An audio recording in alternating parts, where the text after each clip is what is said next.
Welcome to our last discussion of land transactions.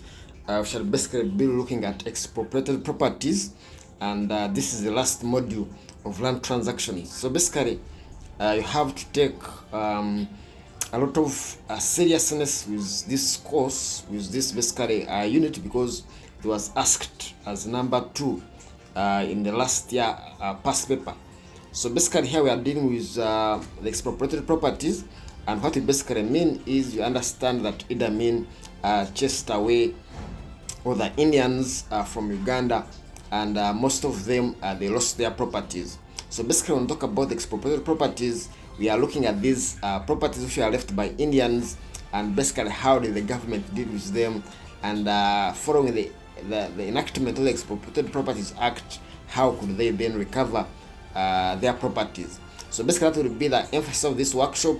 We are looking at the chasing away of Indians, which properties did they leave, and they are vested into the Departed Asians Board, together with the ministers who are empowered to deal with those properties under the Act.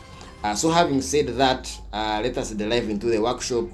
The week's tasks are aimed at enabling students to identify proprietary properties, comprehend and apply the law on expropriated properties, identify and interpret documents, transactions, and titles affecting or affected by the application of the expropriated properties law, and then identify the statutory and other restrictions to transactions in property resources. Workshop 1, we have Arvan Aid is a son to late Ajiv, a Ugandan of Asian descent, who left the country in early February 1972, the entire family, following the expulsion of all non-citizens Asians by the government at the time. Arab's father owned various properties, of which, save for the land comprised in LLV and 42 Mbare, which had not declared at the time of departure. Unfortunately, he died in the United Kingdom. Arab obtained probate over his fathers in the United Kingdom and has now returned to Uganda. He has received the probate in Uganda and is intent on taking over all his father's properties. The status of the properties are as follows. 1.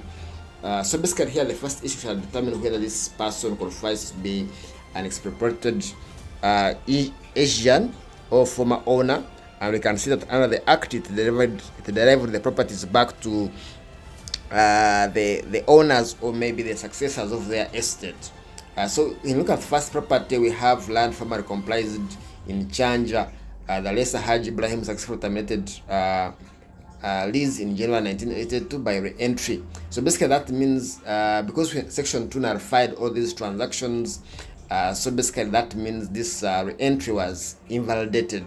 So this qualifies to be an expropriated property.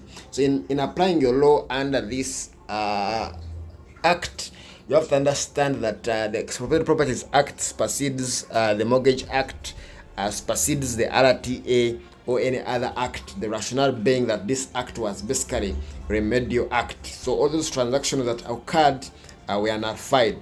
Then property 2, land comprised in LV 156 402 Prots 40 Mbale, was sold by the Departed Asians Custodian Board to Musori. Musori also sold it to Mwekesa, who operates fish ponds and small scale fish processing plant on the land. June Naido obtained certificate of possession in respect of this land in 1999. So basically we shall see that most of the transactions of the Departed Asian Properties Custodian Board were nullified, and the fact that this land was repossessed by Jude Naidu, this also qualifies to be expropriated property. Then 3, land comprised in Port 12 Port Bell Road at Nakawa was held by Ajun Naidu on a 49-year lease. It is developed with a 3-storied building and is currently used as a student hostel by Benson. Benson obtained a lease in respect of the property from Kampala District Land Board on 11th November, having earlier been a tenant of the Departed Asians property. So basically the only things, or the only authorized entities to deal with the land was the minister and the Departed Asians Board, not the district Kampala Board. Then 4, land comprised in Forio LV Nakasero is registered in the name of Ground Zero Security Limited, which purchased it from the bank. That was also in our filed transactions under Section 2.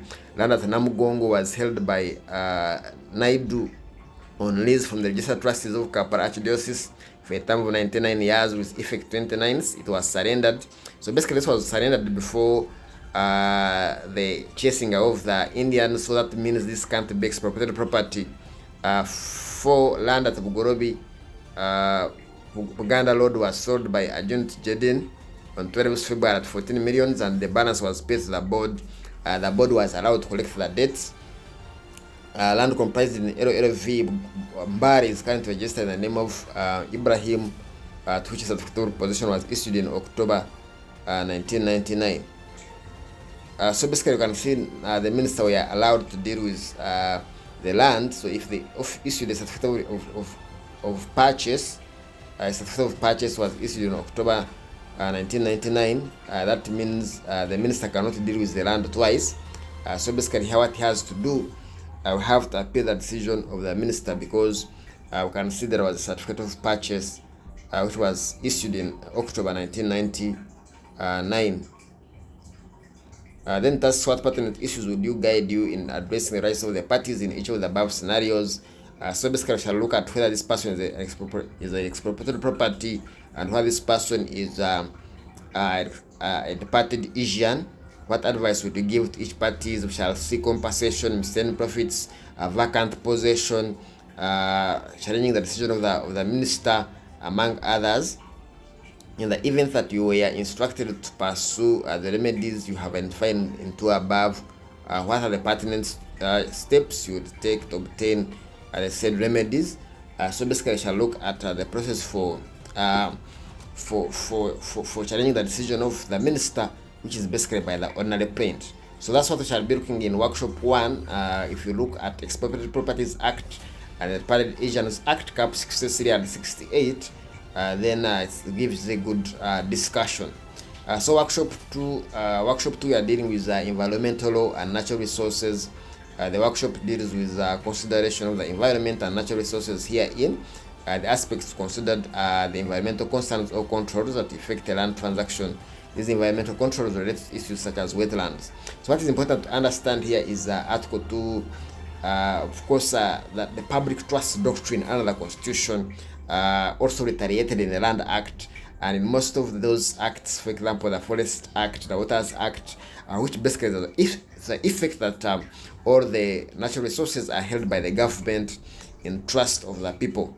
So that's a very, very important principle to understand when you're dealing with this workshop. So part 1, we have due to bad fishing habits of the actors of the fishing industry. His Excellency tasks the Minister of Lands advise before he can act aggressively and protectively removing fishing activities. His Excellency the President intends to grant a lease.